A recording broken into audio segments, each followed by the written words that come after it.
E aí, engenheiros, engenhosos, demais curiosos, professor Will aqui, agora com a resolução da questão 1 do mapa sub de Química Geral e Inorgânica. Só lembrando, quem não é inscrito no canal, se inscreva, deixa um like no vídeo se você gostou, compartilha com quem você acha que possa precisar e se interessar nesse assunto.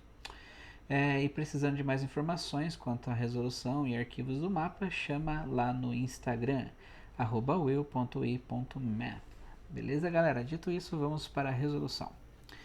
A questão 1 diz assim: caso tivesse apenas a informação do número atômico dos seguintes elementos, hidrogênio, sódio e cloro, explique o passo a passo de como você faria para demonstrar que, em solução aquosa, o ácido clorídrico, HCl, sofre ionização e o cloreto de sódio, NaCl, sofre dissociação.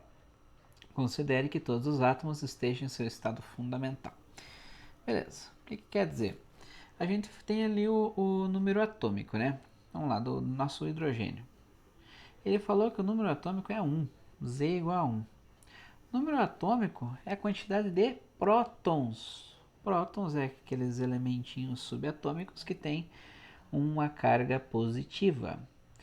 Se eu estou considerando os meus átomos em seu estado fundamental, a mesma quantidade de prótons que ele tem, ele vai ter de elétrons, beleza? Se é a mesma quantidade de elétrons, eu consigo determinar então pelo número de prótons quantos elétrons eles vão ter na camada de valência, ok? Então, assim, trabalhando com o nosso átomo de hidrogênio, eu sei que o número atômico dele é 1, então quer dizer que ele tem um próton. Se ele tem um próton, ele tem um elétron. Fazendo essa distribuição nas camadas, subcamadas que ele tem, eu vou chegar que ele vai ter na camada 1s1 apenas um elétron, ok? Sendo assim, ele tem um elétron na camada de valência, ok? Vou colocar um Ezinho aqui. Agora a gente vai falar do cloro. O cloro, ele tem 17, 17 prótons, né? O número atômico dele é 17, então ele tem 17 prótons. Se ele tem 17 prótons, ele vai ter quantos elétrons quantos elétrons ele vai ter em sua composição? 17 também. Então a gente vai seguir aqui. A gente tem a camadinha 1s, 2 elétrons, mais 2s, 2 elétrons aqui também, mais 2p, 6 elétrons, vamos lá somando, 2, 4, 6 são 10, mais 3s2, 10, 12, mais 3p, 6, só que daí vai dar 18, então ele tem 5 aqui. Dessa forma eu posso dizer para vocês que nessa última camada aqui, né, ele tem 5 elétrons na camada de valência. Esse aqui é Linus Pauling, tá? Caso vocês tenham alguma dúvida, tá? Que você tem as camadinhas aqui, a primeira, daí a segunda, daí a terceira e assim por diante. Dando continuidade, eu vou apagar aqui, tá? Na, o nosso sódio, ele tem 11 prótons. Se ele tem 11 prótons, quer dizer que ele tem 11 elétrons e a gente vai continuar fazendo a distribuição. 1s2 mais 2s2 já são 4, mais 2p6 já são 10, mais 3s2 não, s1. 2 mais 2 é 4, mais 6 é 10, mais 1 é 11. Então essa é a distribuição que a gente tem de elétrons no átomo de sódio. O que isso me serve? Me serve para determinar qual que é a característica do meu átomo. O meu hidrogênio, como ele tem... Opa! Meu hidrogênio... Eita, ficou feio aqui. O hidrogênio, ele tem apenas né? Elétrons na sua camada de valência. Isso quer dizer o quê? Que ele tem uma característica eletropositiva, ok? Então ele tem a tendência a ceder elétrons quando ele faz algum tipo de ligação, tá? Isso daqui é meio padrão. O nosso cloro, ele tem 7. Se ele tem 7 elétrons na camada de valência, ele tem bastante. É difícil para perder 7. Então, o que acontece? Ele tem uma característica eletronegativa. Então, ele tem uma tendência a ganhar elétrons quando ele faz algum tipo de ligação. O sódio, ele tem um só, um elétron na camada de valência. Então ele é igual o caso do nosso hidrogênio. Ele tem uma característica eletropositiva, então ele tem uma maior facilidade em perder elétrons quando ele faz algum tipo de ligação. E ligações iônicas, né, vamos falar assim. Outra informação importante que a gente tem nesse exercício, que ele fala que é colocado tanto o nosso NaCl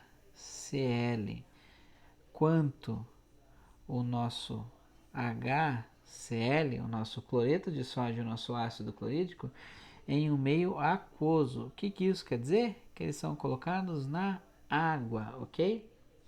Beleza. Daí o processo que ocorre com o nosso cloreto é a dissociação, e o que acontece com o nosso ácido clorídrico é a ionização, né? Isso que foi os nomes que foram dados, né? Ionização e dissociação. Como? Como que isso acontece? Primeiro, esses processos de dissociação e ionização nada mais são do que separar esses dois bichinhos aqui. Separar tanto o sódio do cloro quanto o hidrogênio do cloro, ok? Só que tem umas diferencinhas aí. Vamos falar da água primeiro. A água, nosso H2O, ela tem uma característica de ser uma molécula polarizada, ok? O que isso quer dizer? Polarizada. Isso quer dizer que ele tem uma formaçãozinha assim, um átomo de oxigênio e dois átomos de hidrogênio. Eles fazem as suas ligaçõezinhas aqui, tem um certo ângulo, mas esse daqui não tem tanta necessidade agora. A gente viu que que os átomos de hidrogênio, eles são eletropositivos, né? Então ele tem uma característica positiva.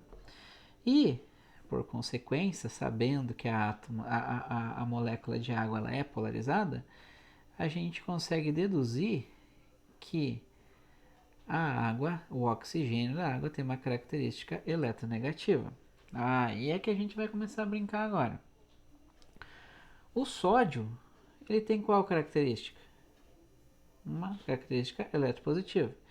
Quando você coloca o NaCl na água, o nosso cloreto de sódio na água, os átomos de sódio e átomos de cloro são envolvidos por moléculas de água. Mas o jeito que eles são envolvidos é um pouquinho diferente. No caso do átomo de sódio, os oxigênios ficam voltados para ele, ok? Não faz uma ligação, ele só faz uma barreira, isola ele um do outro. E você tem daí os hidrogênios para fora dessa barricada, vamos chamar assim. E no caso do cloro, é o contrário. Você tem os átomos de oxigênio? Tem, porque são água, né? É água, então você não vai perder. E o que vai acontecer? Você vai colocar os átomos de hidrogênio virados para o lado do cloro, entendeu? Fazendo uma barricada mesmo. É só o jeito com o qual ele fica alinhado em volta de cada uma desses dois íons, ok? Esse, galera, é o processo de dissociação. Separar o cloro e envolver ele com o cloro do sódio e envolver cada uma desses dois átomos com moléculas de água, mudando a disposição de como ela fica arranjada em torno de cada um deles, dependendo da sua carga, né? Então, positiva vai ficar com os átomos de oxigênio virado para ele, negativa vai ficar os átomos de hidrogênio, ok? Essa é a dissociação. Agora, a ionização do cloro, ela, como eu já falei, é a separação, né? Você vai separar o hidrogênio do cloro. Esse processo de ionização ele vai acontecer com quem? Ele vai acontecer com ligações covalentes, né, cara? Como eu sei que é covalente? Veja aqui, ó. Covalente quer dizer que eles compartilham elétron. Então, ó, o HCl está compartilhando um átomo com o hidrogênio e o hidrogênio está compartilhando com o HCl, com o cloro, ok? Então, temos aqui um compartilhamento de elétron. É uma ligaçãozinha aqui, fraquinha aqui, ok? O que vai acontecer? Quando eu coloco ele meio aquoso, normalmente, primeiro falando, o nosso ácido clorídrico ele está em forma gasosa, ok? Quando você coloca em meio aquoso, na água, você vai ter a separação, isso aqui é simples, né? Você vai ter a separação do hidrogênio e do cloro. Até aqui, tudo bem, né? E aí você vai estar com o meio aquoso. Mas, o que acontece nesse processo de separação aí, esse H+, aqui, ele vai se juntar com a molécula de água, protonando ela. Protonando quer dizer que ela vai ficar mais potente, vai ficar mais forte, ela vai ficar com uma característica mais eletropositiva ali, né? O que vai acontecer? Ó, HCl mais o H2O, né, da água que tem, ele vai ter o quê? A formação de um H3O, positivinho ali, né? Mais o HCl negativinho aqui, ok? Então, literalmente é isso que acontece quando você faz a ionização do ácido clorídrico. Então, galera, vou deixar para vocês aqui, ó, novamente o meu contato, né? @will.i.math.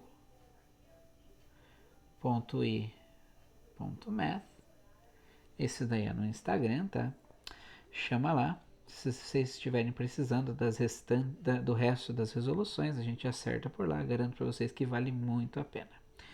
Vou ficando por aqui e até o próximo vídeo. Falou!